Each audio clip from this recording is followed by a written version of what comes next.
So ఏంటి bacterial infections, fungal infections కంటే ఈ viral infections because of the nature and structure of virus ఎప్పటికప్పుడు అది చేంజ్ చేసుకుంటూ ఉంటుంది దాని మార్ఫాలజీ కాబట్టే that is so dangerous and bacterial and fungal అంటారు. వాస్తవానికి ఏదైతే ఉందో ఈ వైరస్ ని బాగా క్లుప్తంగా నీట్ గా ఇప్పుడు ఈ సీక్వెన్షియల్ స్టడీ అంటాం.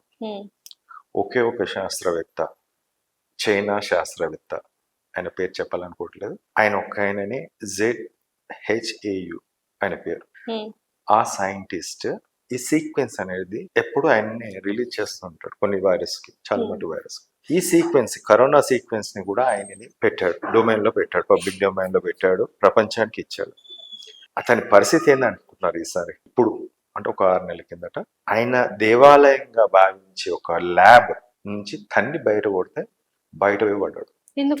ఎందుకు అంటేనే అదే కదా, ఇప్పుడు ఒక్క సీక్వెన్స్ ప్రపంచానికి నువ్వు ఎందుకు ఇచ్చినావు, why did you give this COVID sequence to world అని చెప్పేసి చైనా గవర్నమెంట్ తన్ని బయట పంపించింది.